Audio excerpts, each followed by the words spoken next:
Belajar bergerak berbagi untuk negeri, guru penggerak majukan pendidikan. Guru penggerak menghamba pada murid, kreatif rancang pembelajaran. Hargai potensi, tingkatkan prestasi, lahirkan profil pelajar Pancasila. Belajar bergerak berbagi untuk negeri, kita menjalin kolaborasi. Belajar bergerak berbagi untuk negeri, demi bakti pada Ibu Pertiwi.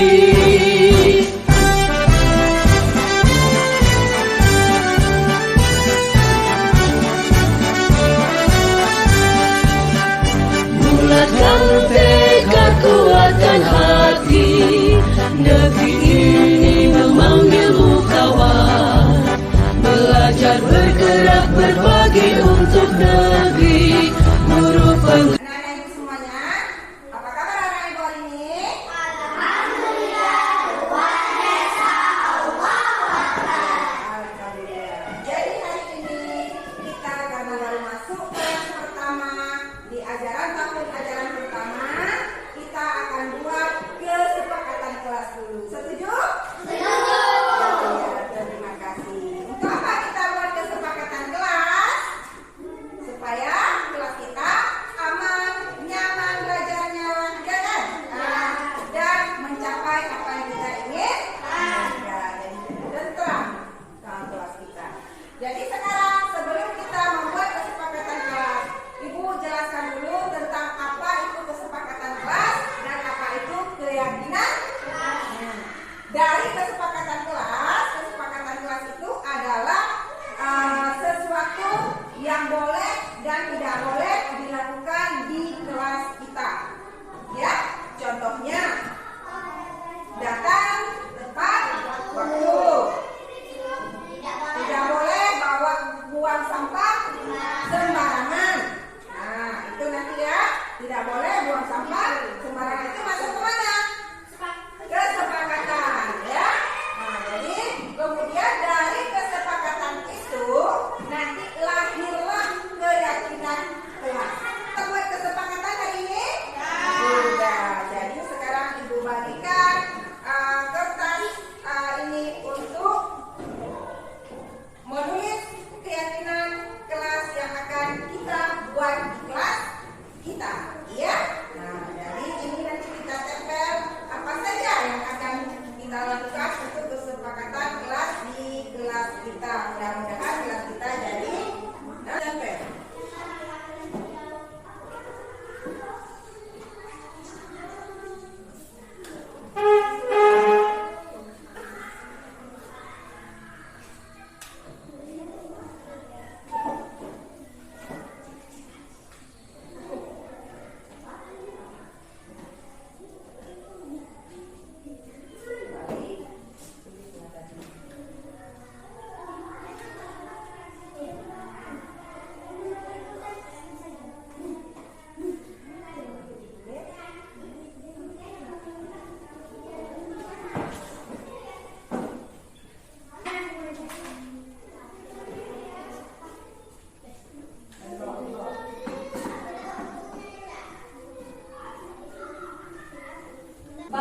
Buang sampah pada tempatnya, jangan buang sembarangan. Merawat tanaman, menjaga tanaman.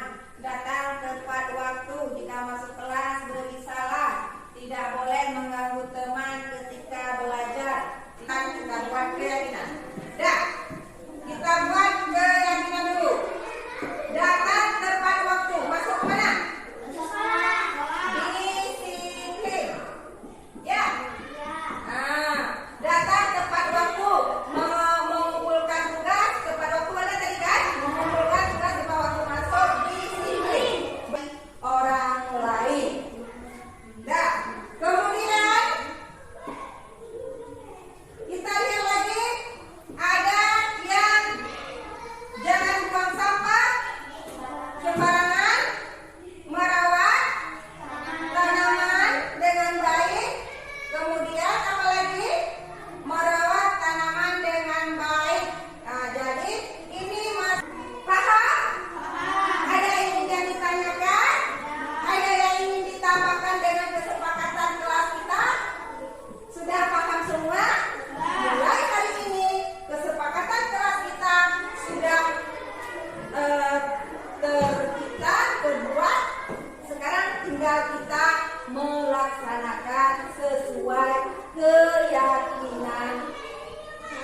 kelas. Sudah? Paham? Kalian nanti harus ini dijaga, menghargai orang lain. Sedikit-sedikit mengejek, sedikit-sedikit berantem, iya kan? Nah, nanti ibu tanya, kalau ada anak kelas ibu yang tidak mengumpulkan tepat waktu, ibu tanya, keyakinan yang mana dilanggar? Betul. Ada yang mau coret-coret dinding, keyakinan yang mana yang dilanggar? Menjaga kebersihan dan lingkungan. Betul sekali. Ada yang membuang sampah di halaman, menjaga. Iya. Kemudian ada yang meminjamkan buku, habis itu taruh di mana-mana, tidak ada pada tempatnya. Ini yang dilanggar, iya kan? Nah, kemudian selalu kalau masuk tidak pernah mengucapkan salam. Iya, betul sekali. Udah paham ya? Ya udah mengerti. Nah, makanya mulai sekarang anak-anak ibu sudah paham dengan apa yang harus dilakukan untuk menciptakan pembelajaran kita menjadi aman, nyaman, dan menjadi kelas yang tenang. Iya kan? Ya.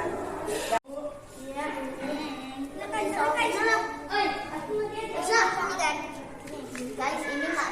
Oh ya, Kak, di sini kan dia. Sini Kak, ada. Jangan ribut. Gambar di mana tadi nih? Gambar di mana?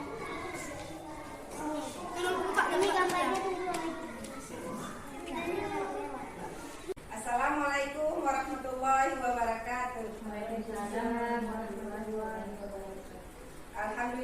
Alhamdulillahirabbil alamin wassalatu wassalamu ala asyrofil anbiya'i wal mursalin. Amma ba'du. Puji dan syukur mari sama-sama kita panjatkan kehadirat Allah Subhanahu wa taala yang mana pada hari ini kita telah diberi kesehatan, kesempatan bisa berkumpul di ruangan yang sederhana ini. Tak lupa pula selawat dan salam mari kita senyum-senyumkan ke pangkuan Nabi besar Muhammad SAW, yang mana oleh beliau kita telah dibawa dari alam kebodohan kepada alam yang penuh ilmu pengetahuan seperti yang kita rasakan ini. Yang saya hormati Kepala Sekolah SD Negeri 12 Tebire beserta Dewan Guru SD Negeri 12 Tebire yang saya hormati. Terima kasih telah bisa berhadir di ruangan ini untuk mengikuti diseminasi budaya positif yang akan saya paparkan sebentar lagi. Saya perkenalkan, saya Nilawati, calon guru penggerak angkatan 8 Kabupaten Aceh Utara. Jadi hari ini yang kita paparkan yaitu tentang budaya positif.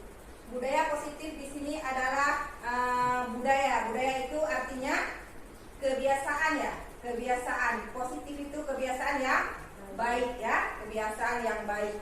Di sini yang pertama saya jelaskan dulu tujuan pendidikan. Kita sudah tahu tujuan pendidikan menurut Ki Hajar Dewantara, yaitu pendidikan adalah menuntun segala kodrat yang ada pada anak-anak agar mereka dapat mencapai keselamatan dan kebahagiaan yang setinggi-tingginya, baik sebagai manusia maupun sebagai anggota masyarakat. Oleh sebab itu, pendidik itu hanya dapat menuntun tumbuh atau hidupnya kekuatan kodrat yang ada pada anak-anak, agar dapat memperbaiki lakunya, bukan dasarnya, hidup dan tumbuhnya kekuatan kodrat anak. Seperti diibaratkan kita sebagai, kita lanjutkan dengan teori motivasi perilaku manusia. Di sini ada perilaku motivasi eksternal. Eksternal berarti dari luar, eksternal ya, untuk menghindari ketidaknyamanan, hukuman. Di sini apa yang akan terjadi apabila saya tidak melakukan. Jadi anak-anak tersebut berpikir kita juga seperti itu. Apa yang terjadi apabila saya tidak melakukannya? Apa yang saya dapatkan? Dan apa yang saya lakukan? Apa yang saya dapatkan? Nah, jadi itu eksternal. Ini lagi yang kedua. Apa yang imbalan apa yang saya dapatkan apabila saya melakukannya? Nah, itu eksternal. Yang ketiga, motivasi internal untuk menghargai diri sendiri. Ini yang dikatakan motivasi yang sukses, yaitu motivasi yang berasal dari diri sendiri untuk melakukannya, bukan dari dasar luar. Jadi di sini untuk menghindari ketidaknyamanan atau hukuman, ini adalah tingkat motivasi yang terendah perilaku manusia. Berarti kita untuk menghindari ketidaknyamanan atau hukuman, berarti itu sesuatu yang terendah. Berarti di sini dianggap motivasi itu tidak berhasil. Kemudian motivasi yang kedua ingin mendapatkan imbalan atau penghargaan, seperti anak-anak. Dia mau melakukan apabila dia mendapatkan hadiah ataupun penghargaan. Jadi di sini selama dia mendapat penghargaan, dia mau melakukan. Kalau tidak mendapatkan penghargaan, ujian, dia tidak mau melakukan. Itu juga termasuk motivasi yang kurang berhasil, kurang sukses ya. Jadi yang dikatakan di sini motivasi untuk menjadi orang yang diinginkan atau menghargai diri sendiri dengan nilai-nilai yang mereka percaya, yaitu motivasi yang berasal dari diri sendiri. Mereka yang ingin melakukan sendiri. Di sini ada, kita lihat dihukum oleh penghargaan. Penghargaan menurunkan kualitas. Di sini penghargaan itu dapat menurunkan kualitas. Kita sikit-sikit kasih penghargaan anak. Itu termasuk menurunkan kualitas anak. Memang budaya kita memang di sini asal ranking 1 kita kasih penghargaan. Tetapi itu penghargaan itu tidak bisa terus-menerus bisa menghasilkan yang baik.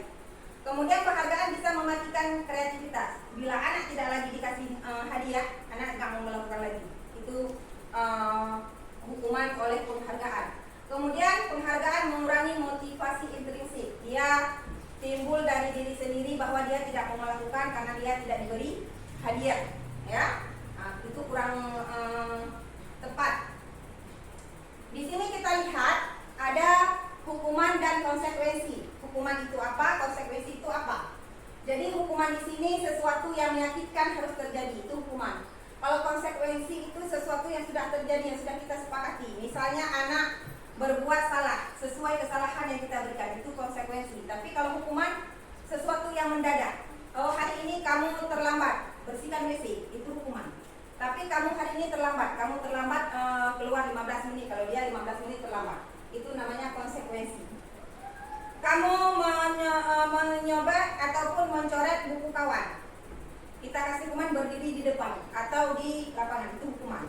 Tapi kalau kita suruh ganti atau suruh menghapus apa yang dia lakukan, itu namanya konsekuensi. Ya. Kemudian di sini mari kita berlatih untuk melihat hukuman atau konsekuensi. Mencatat 100 kali di dalam buku kalimat, saya tidak akan terlambat lagi karena terlambat ke sekolah. Itu hukuman apa? Konsekuensi. Hukuman. Nanti kita lihat ya. Lari mengelilingi lapangan basket 2 kali karena terlambat hadir di sekolah. Hukuman. Murid diminta untuk push up 15 kali karena tidak menggunakan masker ke sekolah. Hukuman. Mengganti kertas tugas teman yang telah dicoret-coret. Konsekuensi. Membersihkan tumpahan air di meja tulis karena senggol pada saat belajar. Konsekuensi. Murid disuruh untuk mengenakan sepatu seharian di sekolah karena tidak mengenakan sepatu hitam. Melepaskan ya, murid disuruh untuk melepaskan sepatu seharian di sekolah karena tidak mengenakan sepatu hitam. Hukuman. Lari mengelilingi lapangan basket 2 kali karena terlambat 10 menit untuk pelajaran PDOK. Hukuman. Kita lihat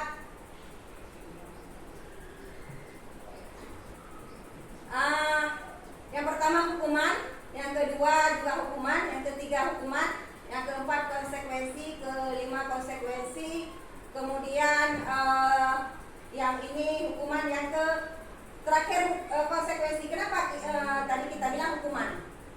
Karena di situ konsekuensi, karena ini pelajaran PDOK. Iya kan? Sesuai dengan yang diampu ya, pelajaran PDOK. Kemudian kita langsung dengan restitusi 5 posisi kontrol guru. Di sini ada penghukum, pembuat merasa bersalah, teman, pemantau, dan manajer. Di sini ada yang posisi kontrol yang berhasil dan yang tidak berhasil. Di sini kita lihat penghukum. Penghukum itu menghakimi, menunjuk-nunjuk, menyakiti, menyindir, itu penghukum. Kemudian kalau pembuat rasa bersalah, berceramah mengatakan seharusnya ibu kecewa, kamu nggak sayang sama orang tua, kamu melakukan ini membuat malu guru, orang itu membuat rasa bersalah, anak merasa bersalah. Kemudian teman, kita membuat di sini ada contoh, ayolah lakukan demi ibu. Masa kamu tidak mau lakukan itu untuk membantu ibu? Itu sebagai teman kita berbicara dengan anak. Kemudian pemantau di sini kita lihat apa peraturan di sekolah ini, apa yang sudah kamu langgar, itu pemantau. Kemudian manajer itu hampir sama dengan pemantau, tapi di sini manajer itu lebih kepada menyadari anak itu membuat kesalahan sendiri dan mencari solusi sendiri. Itu namanya manajer. Nah, jadi di sini kita lihat, saya kecewa sekali dengan kamu. Itu namanya pembuat rasa bersalah, anak-anak merasa bersalah. Penghukum, kamu tidak pernah benar-benar melakukan, menghukum. Jadi kita hukum dia karena dia tidak benar-benar melakukan apa kita inginkan, kita hukum dia. Kemudian ayolah lakukan demi bapak atau demi ibu, itu teman. Kemudian pemantau, apakah kamu mau mendapatkan stiker bintang hari ini? Apakah kamu mau dapat hukuman seperti ini? Apakah kamu mau mendapatkan nilai yang lebih baik? Nah, itu namanya pemantau. Manajer juga itu bagaimana kamu menyelesaikan masalah ini? Itu manajer yang seperti tadi saya bilang, bahwa dia yang membuat salah, dia mencari solusi sendiri, kemudian dia menyadari kesalahannya sendiri. Nah, jadi kita di sini melakukannya dengan yang lebih tepatnya yaitu pemantau dengan manajer. Yang membuat rasa bersalah dengan penghukum itu posisi kontrol yang tidak sukses, ya. Itu tidak sukses apa yang kita katakan. Jadi anak-anak jangan kita buat kamu harus buat seperti ini. Kalau enggak nanti saya enggak kasih seperti ini, enggak kasih nilai yang lebih banyak, ya. Kemudian di sini kita langsung dengan keyakinan kelas. Keyakinan kelas kemarin saya sudah buat dengan anak-anak kelas 5, keyakinan kelas. Di sini keyakinan kelas adalah hampir sama dengan kesepakatan kelas. Semua kelas ada peraturan kelas, ya.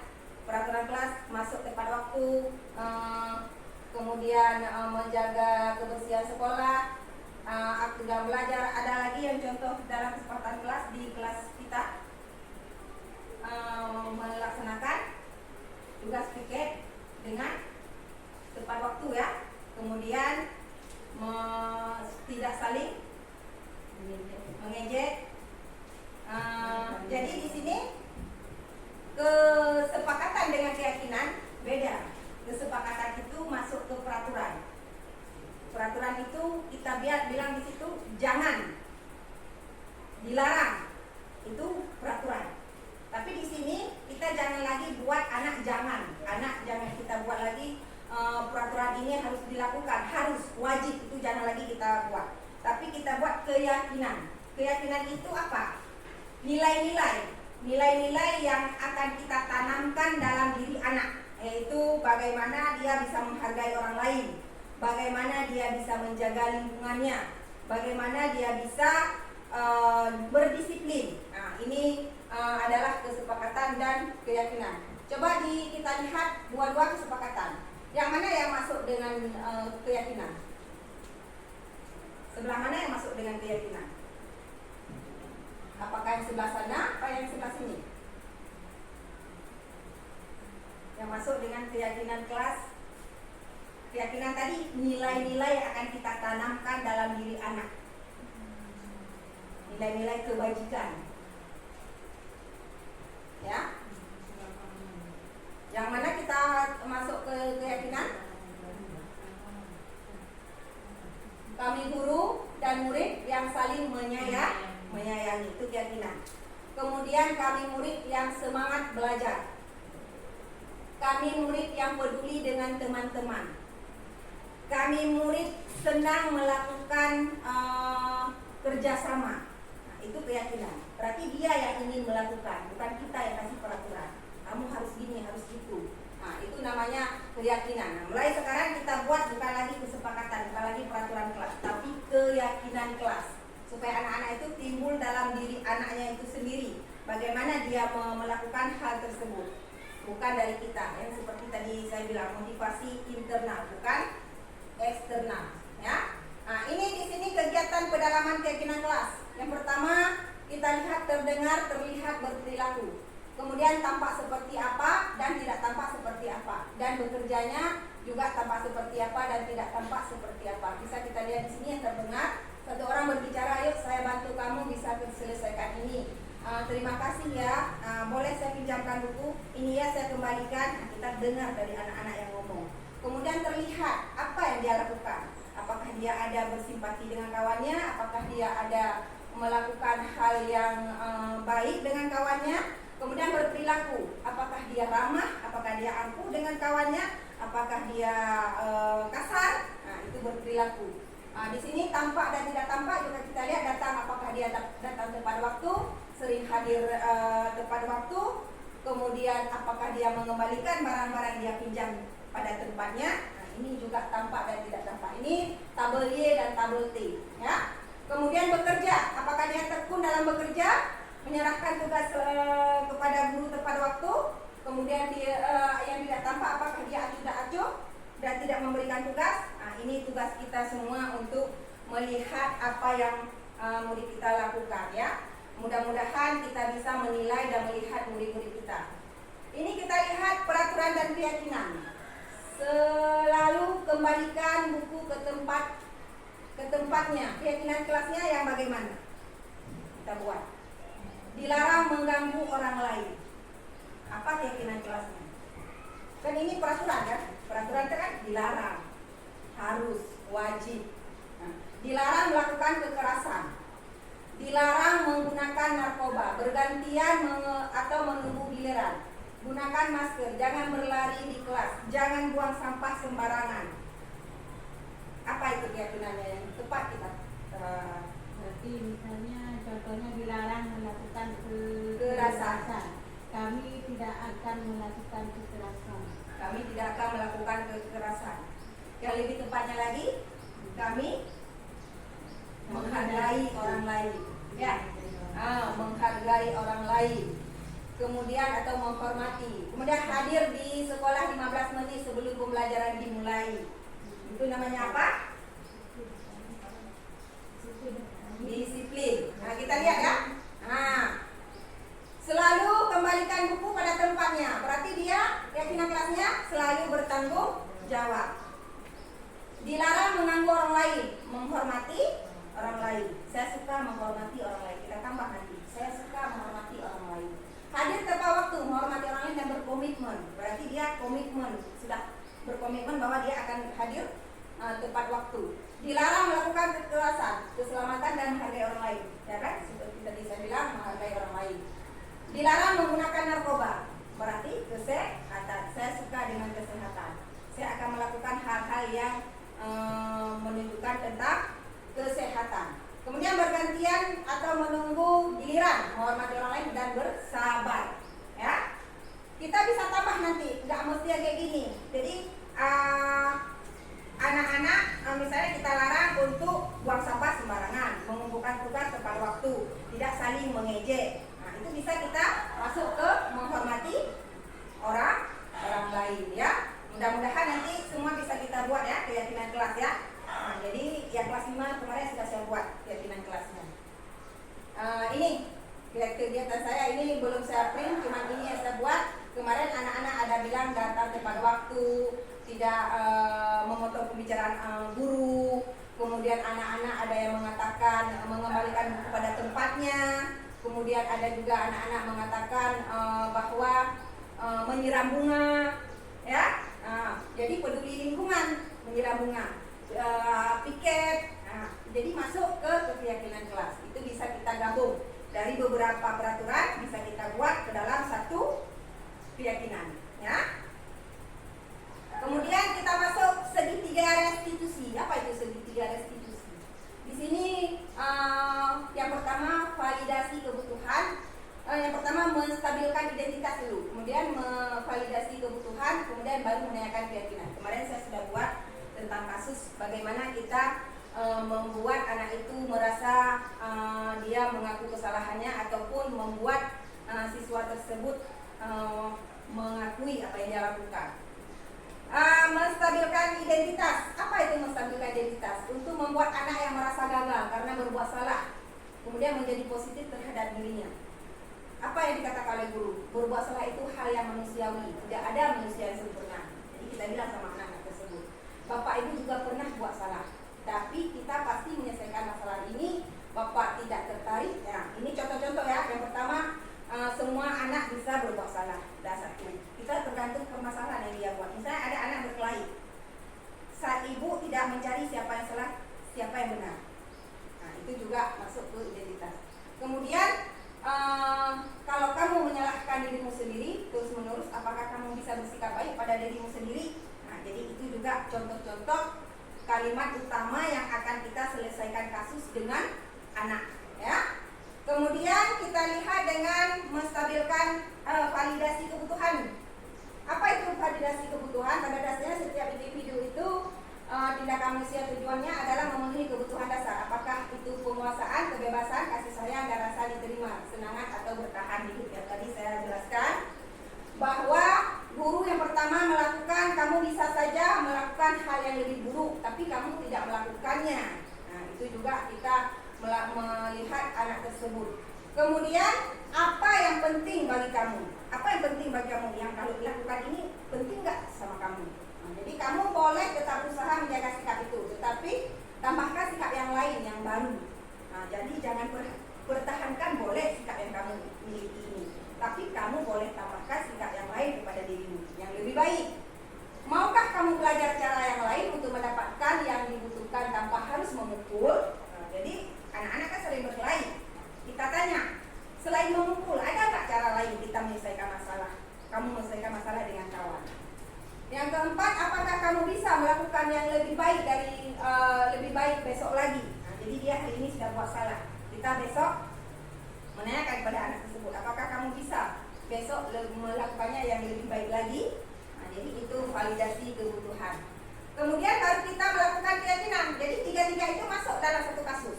Pertama kita tanya apa yang dia lakukan, kemudian bagaimana yang dia butuhkan, kemudian baru menanyakan keyakinan apa yang harus dilakukan. Anak melihat kesalahannya dihubungkan dengan norma sosial dan nilai-nilai yang mendasari manusia berinteraksi dengan orang lain. Guru berkata, apa nilai yang kita percaya di kelas atau di sekolah kita? Kan tadi kita udah buat keyakinan kan?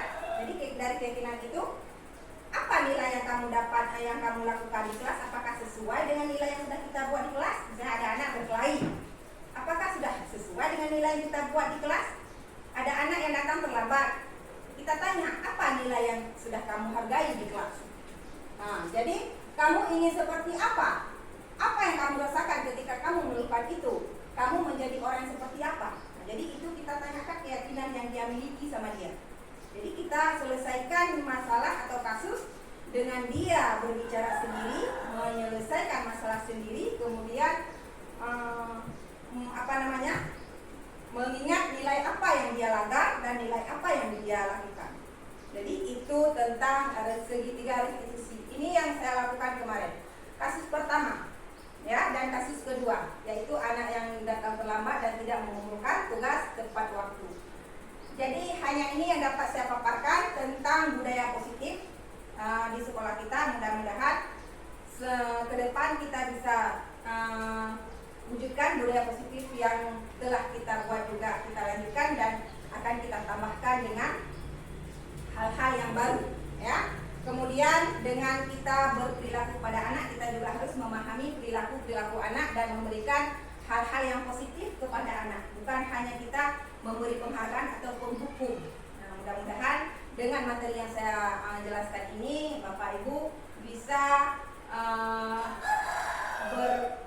berubah sedikit paradigma kita selama ini, ya. Jangan kita melakukan hal yang membosankan anak, ya, seperti tadi pagi ya, anak bosan ya. Mungkin ada hal-hal yang baru yang akan kita lakukan kepada anak didik kita, supaya anak didik itu merasa nyaman, aman, dan sukses dalam pembelajarannya. Mungkin ada yang ingin ditanyakan tentang budaya positif? Sudah jelas semua? Alhamdulillah, mudah-mudahan semua sudah jelas, ya. Dan hanya ini saya dapatkan yang saya jelaskan, lebih dan kurang saya mohon hidayah. Assalamualaikum warahmatullahi wabarakatuh.